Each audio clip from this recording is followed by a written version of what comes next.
I'm Shane Morris with the Colson Center for Christian Worldview. What is a woman?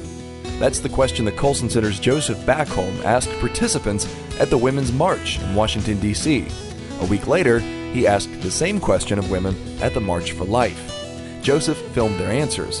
And when it comes to worldview and a grip on reality, the participants at the Women's March and the March for Life were polar opposites. Today on the BreakPoint Podcast, Joseph Backholm talks with John Stonestreet about his experience at the two marches and about the video he created. Here are John Stonestreet and Joseph Backholm.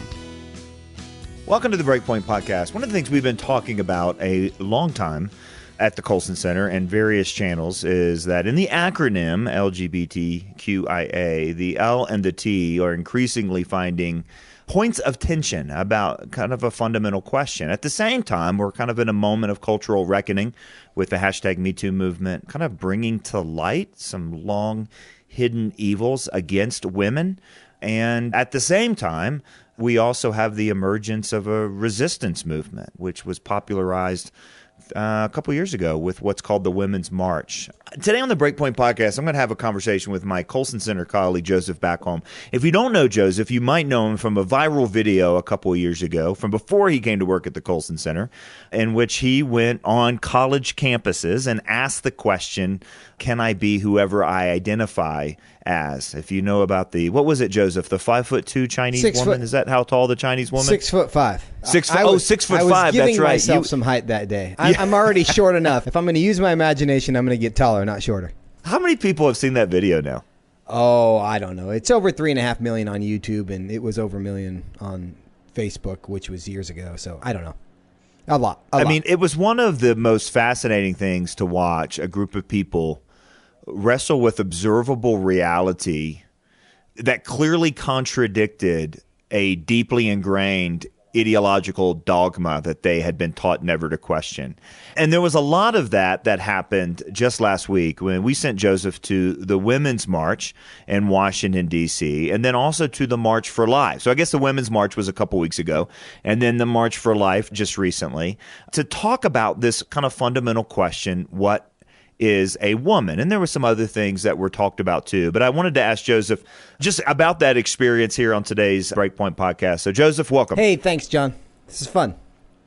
Well, okay, so, you kind of had this, when we initially talked about you going to the Women's March and talking to attendees there and asking them this question, what is a woman?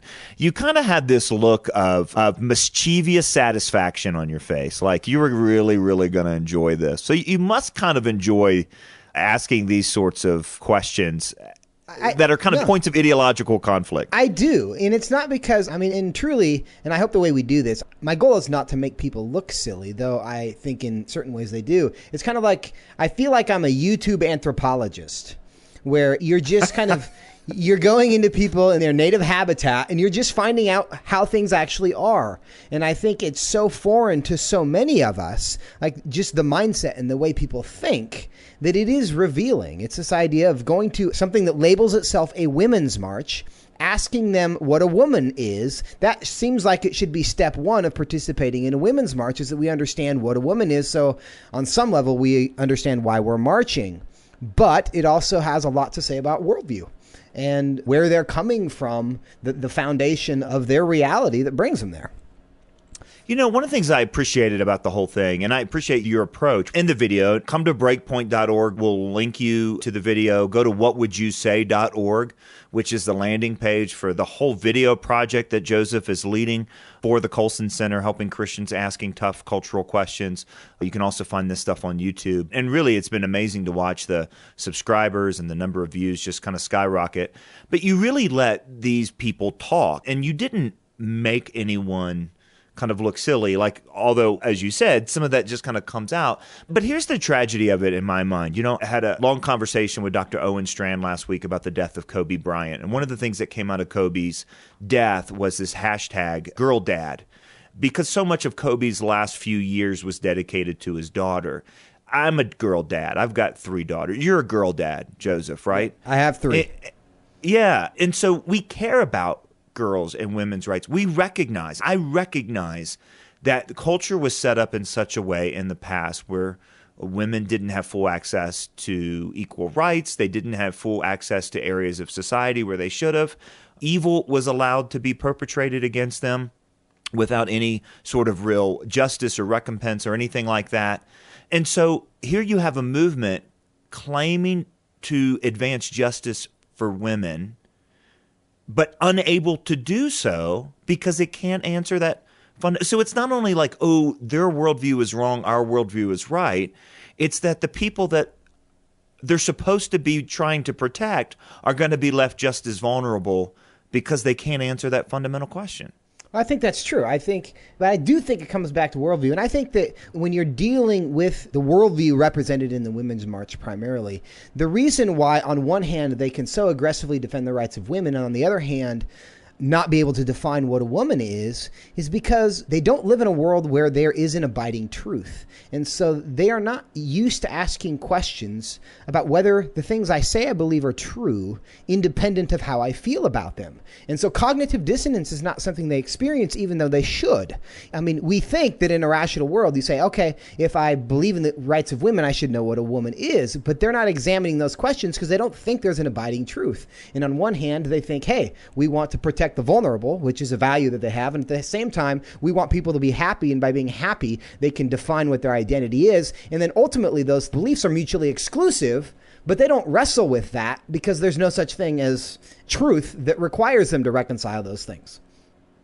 So let's talk a little bit about the confusion that you actually saw and the approach that you took. So kind of describe the scene here. Again, you come to breakpoint.org. We'll link you to the video. And I think maybe some people will think, oh, you guys kind of cherry pick this clip or that clip or that clip. Or you only took kind of the, what we call nut picking, where you only pick out the kind of really crazy answers.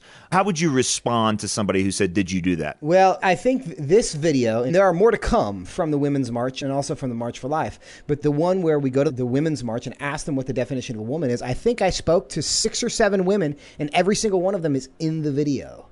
This was not the exception to the rule. This was a rule. I did not find a single person at the Women's March who gave me a clear definition of what a woman was, based on any kind of biological, anatomical reality. There wasn't one who did. So it's clear that this is dogmatic within that community, that you can be a woman if you want to be. And at the same time, I mean, the way the conversation starts are the reasons that they're marching for women in the first place, right? And so that has to do with a lot of perceived injustices. And I mean, it becomes pretty obvious pretty quickly that these two things have got to collide with each other. Talk first about, when you asked them about the perceived injustices, why they were marching, what they were after as being part of this movement, what did you hear? Well, it was a real spectrum. In this case, that's an accurate use of that term. But there's a real spectrum of, like, some of them were frustrated because they perceived inequality because men had offered to lift things or back up trucks for them. There were some who were, the perceived pay gap was brought up many times. There was this sense that, and one woman said very clearly that I have to work really hard to get places that men can get easily. So whether real or not, there was definitely this perception of life is much harder for me because I am a woman, and I want to, through my presence, be here to do something about that. And then you turn around and ask, who can be a woman? Well, first you ask, what is a woman? But then, I think the real kind of money answers come out when you say, well, who gets to be a woman? And their answers are almost universally, anybody who wants to be. And that was the last question. Can anyone be a woman was the question I asked. And they all said, yes, if you want to be. And because it's an identity, because it's a choice. And so it was this weird, like, there are women-specific grievances, and within 90 seconds, they are taking the position that anyone can be a woman. And those seem inconsistent, but for them, they clearly aren't. I mean, this is where you kind of sit there and wonder, I mean, look, it's one thing for someone to hold a belief over here and hold a belief over there, and to never be in a context where those two things have to collide. Right. Again, in a matter of minutes, did you see any kind of scrunched eyebrows or people going, wait a minute, never thought of that before, or no, what do I do with this? I didn't. That is maybe most remarkable, is the lack of cognitive dissonance that anyone experienced. And I think that's because these are foundational truth claims for them. One, women are victims. Two, anyone can be a woman. They have been catechized so effectively in those two positions that they don't spend any time thinking about whether they're true or whether they are consistent with each other. So that was part of the experience, is realizing there wasn't any hesitation. There wasn't any discomfort. It was, yeah, these things are true. Let's go. And they were very confident for the most part in their position. So on one hand, men have an easier path to things than women do. And women have a harder path. Women had to work for their rights and so on. And right. And that sort of thing. And on the other hand, a man can come in and assume the identity, and I suppose, what's the phrase, all the rights therein or something like that come along with, the snarky question that I didn't ask in follow-up is, well, if all the men decided to be women, could we then close the wage gap? Would that be a satisfactory answer? And, there's all sorts of ways that you could be sarcastic in that, and I just chose not to. But yeah, it begs so many questions about the perceived injustices that the moment the men decide to be women, well, then I guess they're women and all these problems go away. And in a follow-up video that we did on whether men, the law requiring women to be in corporate boardrooms in California. And this has been proposed in Washington State recently. And in California, it is now the law that boards have to have women included on them. And now, this was an interesting part of the video, and we haven't released this video yet, but people are going to see it. Again, come to BreakPoint.org. Make sure you subscribe. But I want to slow this one down because this is a stunning, stunning thing where you specifically ask these women about this California law that said women need to be represented on corporate boards. Right. And the justification behind that is not just that women have been underrepresented on corporate boards, although that's part of it. It's that women have unique things to offer that men do not. Is that a fair representation of the argumentation behind the legislation as well? Yes. And where I'm going with that right now is that the obvious workaround, if I am running a board in California, is all I do is just nominate one of my board members to identify as a woman for the day. And the quota has been met. And I don't know on what grounds they could object to that. Because you now have equality because somebody is now a woman. And in the age of gender fluidity, when a spectrum and a feeling, and sometimes you are and sometimes you aren't, why is that not an acceptable workaround for this law requiring women to be represented on corporate boards? And I don't know if anybody's tried that, but it seems rational to me. Right. I mean, look, when we say ideas matter, we say that worldview matters. This is what we mean. I mean, we're actually dealing with our ideas as they collide with the realities of the universe. And this kind of sorts of obvious inconsistencies and dissonances just kind of emerge. I mean, another angle on that, which we're going to talk about, is, look, if we really believe that men and women both belong in corporate America, do we also believe that men and women are both required for families, that they're both necessary, both perspectives? And you asked participants in the Women's March that question as well. They all said, without any sort of hesitation, including some men, I think. Didn't you interview a couple men that were marching in the Women's March? There was one man, a self-identified feminist, yes. Okay. And asking him, do you support this law? They all said yes. And then you asked, does that mean then that, on the same reasoning, that men and women should both be represented in families? And what answer did you get? Absolutely not.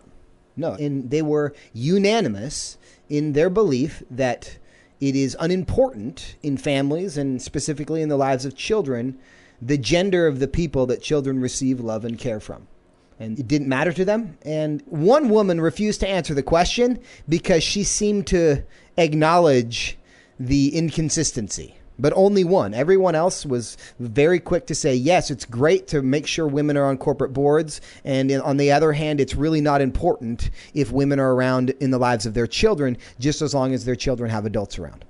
It's just amazing to me that a movement that has spent so much time fighting for ground, that it has clearly gained in really significant ways. I mean, this is a movement that has worked longer and harder for what it has gained than a whole lot of movements that oftentimes, get things, more quickly. Yes. That with a little kind of what do you call it? PC pressure, PC indoctrination, that just with a little bit of that pressure, they're willing to give up so much ground for what they've accomplished and what they've gained. Yeah, I think for each one of them, it's different, but I just see it as a catechism that you have to be educated in a very unique way in order to be able to believe these things. And they have been. And it's one of the tragedies of higher education. I mean, I've heard it referred to as being educated beyond your intelligence, but I don't think it's actually an intelligence issue. It's a value system issue. And it all, for me, flows from the underlying humanist idea that the end of all being is the happiness of man.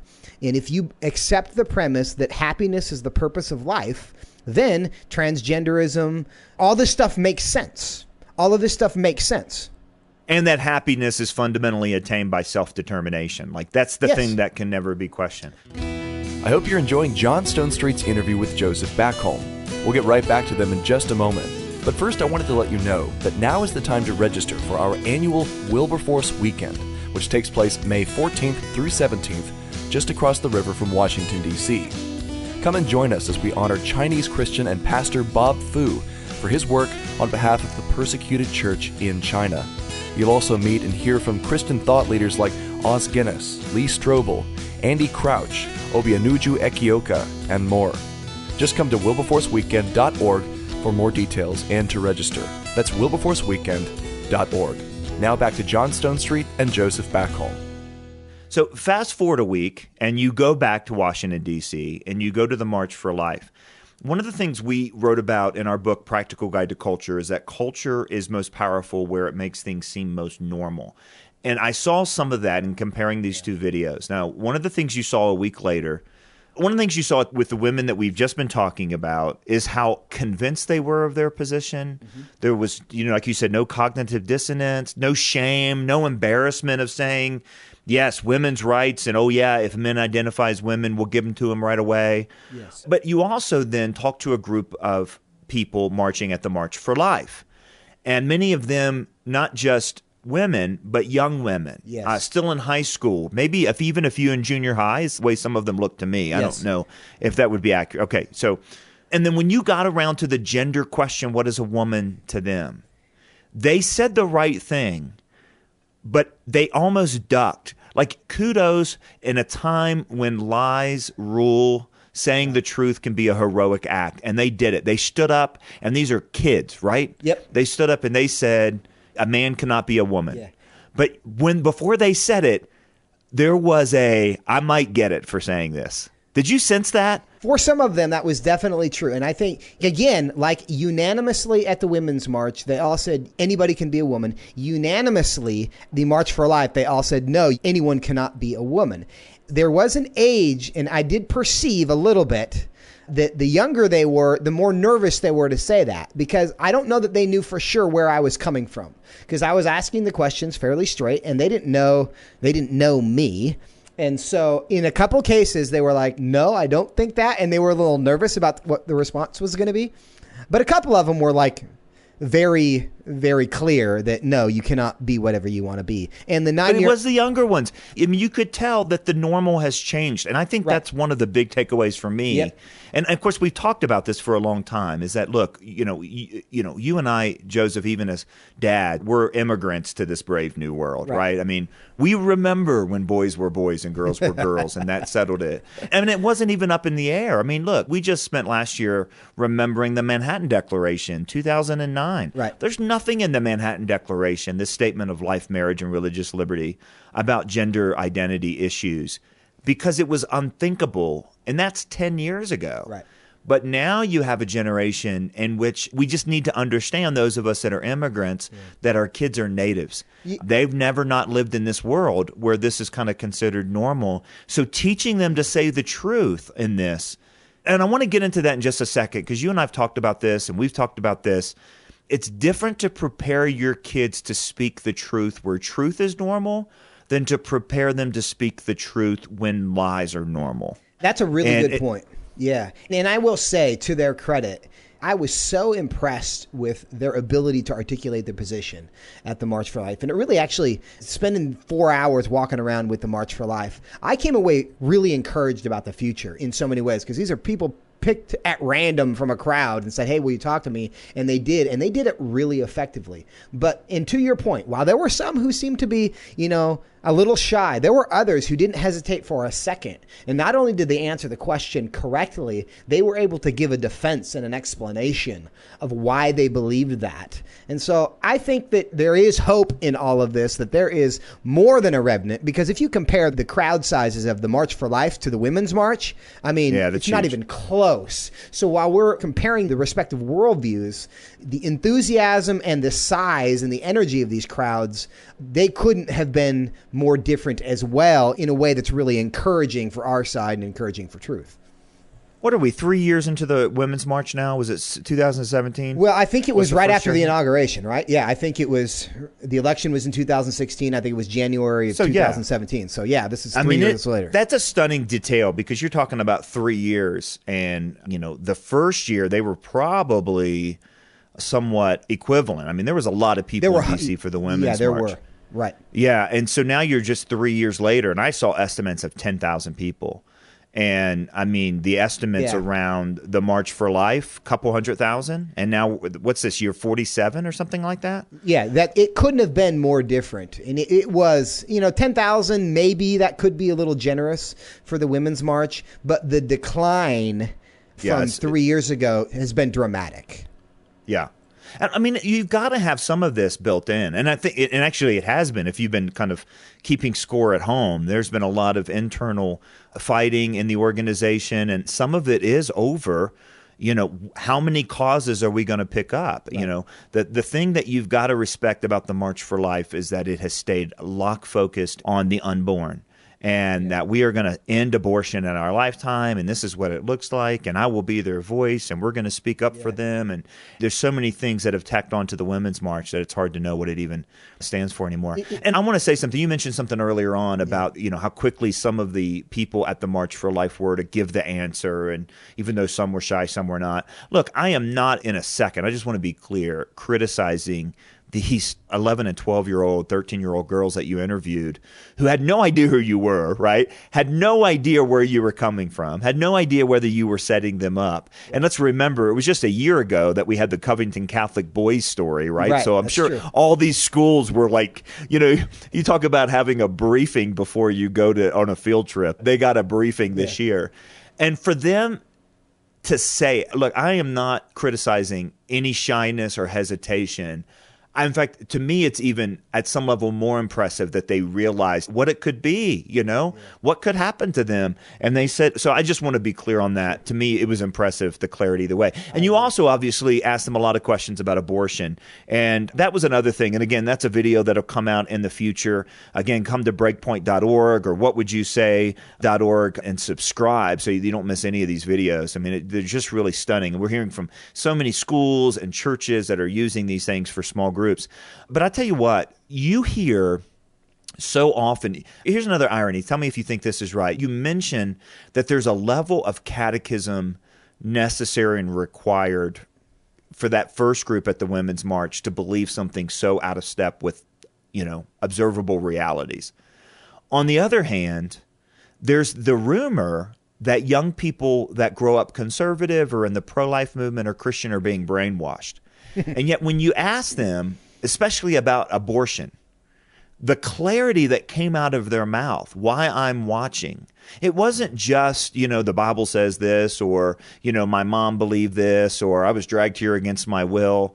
There was a wonderful level of clarity and articulation from them. And this, again, is in a forthcoming video. Is that what you saw? You're absolutely right. It was their ability. And again, brainwashing on some level is just something that happens when you're young because you're just told what to believe in some ways. What's odd on the left is that they get brainwashed as they get older, not when they're younger necessarily, because this stuff is not intuitive and you don't think this when you're 7 or 8 years old.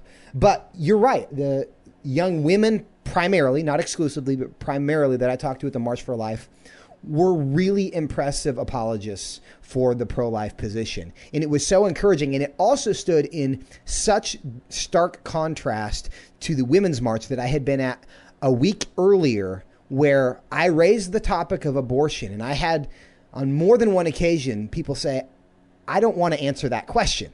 because they didn't want to think about it. And there's another scene, which is going to come out in the video, where there was somebody there with a megaphone talking about Planned Parenthood and what they did. And the women's marchers, I don't know why they all had whistles, but they did. And there were dozens of them that literally swarmed around this man with a megaphone talking about Planned Parenthood and just blew their whistles so he couldn't be heard. There were children blowing their whistles next to their mothers in a swarm so this man talking about Planned Parenthood couldn't be heard by anyone. The last thing in the world anyone at the Women's March wanted to talk about was abortion. And I think that says something. They were happy to talk about why gender is whatever you want it to be and very confident about that. But none of them had any interest in having a real conversation about abortion. And on the other hand, the March for Life people, young women primarily that I talked to, were not only able to talk about why they held the pro-life position, but they were eager to do so. And so the confidence gap that we see the left winning on some issues is definitely on the side of the pro-life position today, as far as I can tell. Hey, last quick question, and this is just out of curiosity. When it comes to age diversity and ethnic diversity, how did the two marches compare? Well, I mean, it's anecdotal. I will say that the March for Life is really, really young. And a big reason for that is that there's a ton of schools who send their young people there. It's hard for me to say for sure. You know, there was certainly diversity, age and otherwise at the Women's March. It was just a smaller crowd, but the March for Life is really, really young. It's strikingly young. You know, there are older, more mature, seasoned citizens there as well, of course. But, you know, I would say, I mean, I'm just guessing, but my perception is that, you know, a good third of that group was 25 or under. I mean, it is a very young, and it is a very diverse in every respect, though. The Catholic Church is overrepresented there, but that's the denominational overrepresentation. But in terms of the, you know, ethnic diversity, age diversity, the March for Life community really is a good representation of our country. The evangelical representation has certainly increased in recent years, sure. And especially some of the larger organizations are represented as well. And I was just curious about that because, you know, we do hear, you know, one side of things often, you know, argue for some of these positions out of a claim for diversity.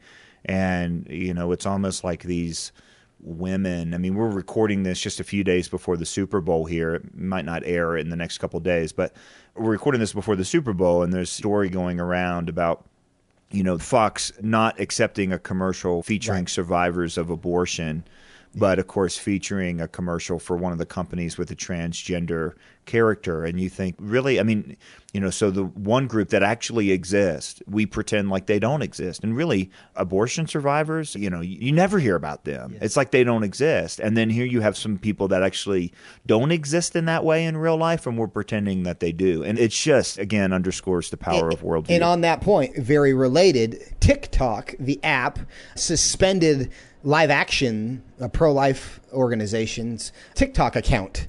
And then they have since reinstated it because they said it was a mistake. But they're just basically saying fairly benign but pro-life things, nothing offensive, on TikTok, and they suspended their account. And every time I see these stories, I'm just reminded of the scene I was in the Women's March where they literally swarmed this man with a megaphone and blew whistles in his ears and their own ears so nobody could hear what he was saying. And that was just such a powerful picture of how they are dealing with the abortion issue. They just don't want to talk about it. And that, to me, is a real indication of what they actually think about the strength of their arguments, because they don't want to have an argument.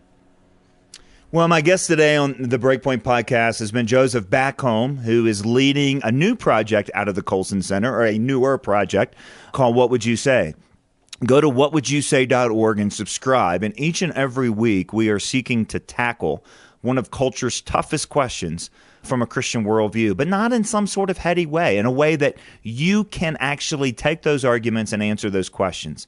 In fact, all the videos kind of go the same way. You're in a conversation and someone says, blah, blah, blah. What would you say? Here are 3 things to remember. What would you say? And Joseph's done a great job putting those videos out, and he just came back from the March for Life and the Women's March. where he had live conversations around one of the fundamental questions that our culture is wrestling with, which is, what is a woman, as well as some other questions around there. And the videos are just stunning. Come to breakpoint.org. We'll link you to the videos where you can watch them, or go to whatwouldyousay.org, and then you can also find them on YouTube. Joseph, we'll keep these videos coming out, and including the ones just using the footage from the March for Life and the Women's March, but really a fascinating kind of upfront and cultural. What did you call yourself, a YouTube anthropologist? That's right. YouTube anthropology. That's what we're doing. Hey, probably 3 more years you can get a degree in that. And we'll call it very even. soon. Very soon. Hey, thanks for coming on and describing your pleasure. experience, Joseph. My pleasure. Thanks for listening to the BreakPoint Podcast. Do come to breakpoint.org or whatwouldyousay.org to watch Joseph Backholm's video on What is a Woman? And remember, please come to wilberforceweekend.org to register for our annual Wilberforce Weekend in May.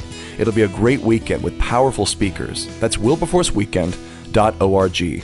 For the Colson Center, I'm Shane Morris.